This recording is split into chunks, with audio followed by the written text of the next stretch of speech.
Off campus season 1 explained. इससे पहले अगर आपने चैनल को सब्सक्राइब नहीं किया तो प्लीज से चैनल को सब्सक्राइब करके 500 सब्सक्राइबर कंप्लीट करा देना। हम चलिए बढ़ते हैं कहानी की तरफ। तो सीजन 1 के ऑलमोस्ट आखिर में हर एक कैरेक्टर एक ही सवाल का सामना करता है कि असल में वो कौन है। जब सारी डिस्ट्रैक्शन खत्म हो जाती हैं, पूरे सीजन में सब किसी न किसी चीज के पीछे छुप रहे थे।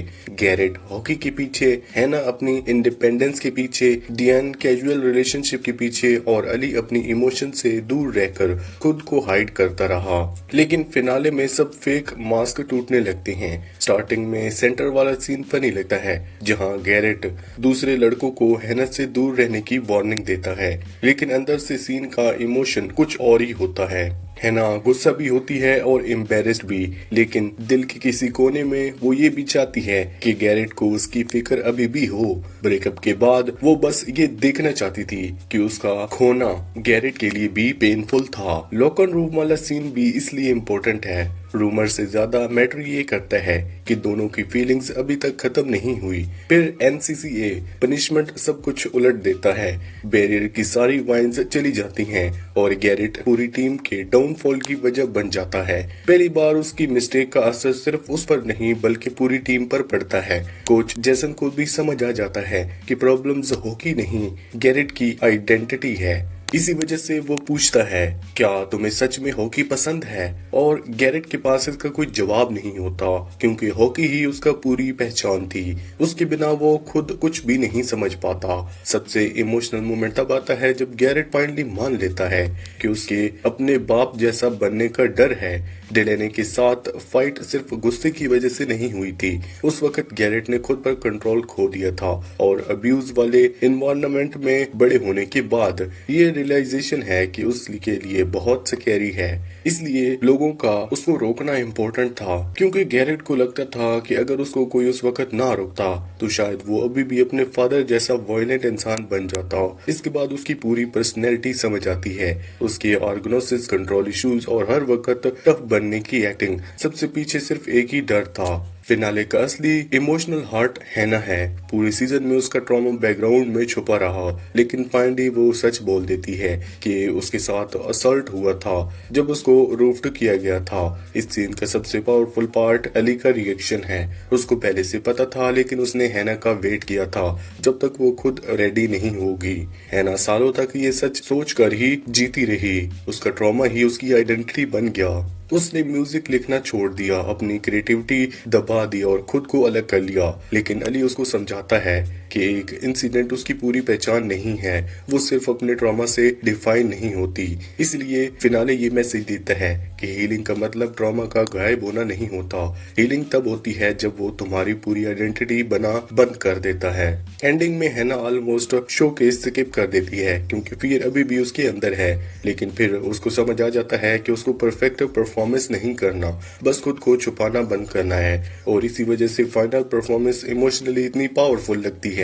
फिनाले हैना अपनी म्यूजिक के थ्रू अपने असली इमोशन बाहर निकलती है। उसकी सॉन्ग्स फेक या फोर्स्ड नहीं लिखती, बल्कि ऑनेस्ट और पर्सनल फील होती हैं। हाई स्कूल के बाद पहली बार वो खुद को फ्रीली एक्सप्रेस करती है और दोबारा क्रिएट करना स्टार्ट करती है। जब गैरेट उसकी परफॉर्मेंस पर आता है, पूरे सीजन में हैना हमेशा गैरेट को सपोर्ट करती रही। जब गैरेट भी टूट रहा होता है, हैना उसके साथ खड़ी होती है, लेकिन अब पहली बार गैरेट भी उसको वही सपोर्ट वापस देता है।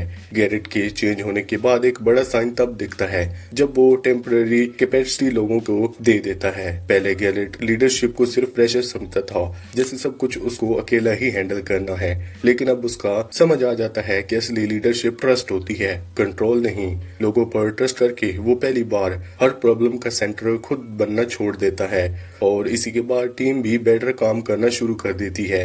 बैलेंस अब सिर्फ गैरेट के पागलपन पर डिपेंड नहीं रहते, बल्कि एक रियल टीम बन जाती हैं। गैरेट और हैना का रिलेशनशिप भी इसलिए वर्क करता है क्योंकि गैरेट का एटीट्यूड कम्प्लीटली चेंज हो चुका होता है। सीजन के स्टार्ट में वो हैना पर इमोशनली डिपेंड करता था और चाहता था कि वो उसको फिक्स करे, लेकिन अब गैरेट खुद को बेटर बनाना चाहता है, ना कि हॉकी के लिए, ना इमेज के लिए और ना ही हैना के प्रेशर की वजह से। वो जेन्युइनली चेंज होना चाहता है। ये उसकी असली ग्रोथ है। अब उसको समझ आ जाता है कि लव का मतलब ये नहीं होता कि कोई और ट्रॉमा पेन उठाए। इसलिए हैना भी अब उस पर ट्रस्ट करने पड़ती है क्योंकि गैरेट उसे अपना सेवियर बनने को नहीं कह रहा। जहां गैरेट और हैना फाइनली ऑनेस्ट हो जाते हैं, वहीं डैन और अली का रिलेशनशिप कम्प्लीटली टूटने लगता है। दोनों बहुत टाइम से प्रिटेंड कर रहे होते हैं कि उनका रिलेशनशिप कैजुअल है, जबकि रियलिटी में फीलिंग्स काफी डीप हो चुकी होती हैं। अली का दूसरे लोगों के साथ स्लीप करने वाला आइडिया फ्रीडम नहीं, डर था। वो इमोशन को सीरियस होने से पहले ही डिस्टेंस क्रिएट करना चाहती थी। दूसरी तरफ डियान को फाइनली रियलाइज होता है कि वो सच में अली से प्यार करता है और यही चीज उसको सबसे ज्यादा डराती है क्योंकि इमोशनली वल्नरेबली वो हमेशा भागता रहा है। जब डेन फाइनली हिम्मत करके अपनी फीलिंग कन्फेस करता है, तब अली बताता है कि वो किसी और के साथ सो चुकी है और ये बात डेन को कम्प्लीटली तोड़ देती है। सबसे बड़ा ट्विस्ट तब आता है जब पता चलता है कि वो बंदा हंटर है। हंटर सिर्फ रैंडम हुकअप नहीं, बल्कि वो प्लेयर है जिसकी बैरियर को डिस्पेरेटली जरूरत है। डीन पहले से ही उसको पसंद नहीं करता और उसका कनेक्शन डीन की सिस्टर समर से भी होता है। अब relationship drama directly hockey story line के साथ क्लैश कर जाता है। एंड होता है सब कुछ और मैसी हो जाता है। टीम को हंटर चाहिए। डेन हंटर से नफरत करता है।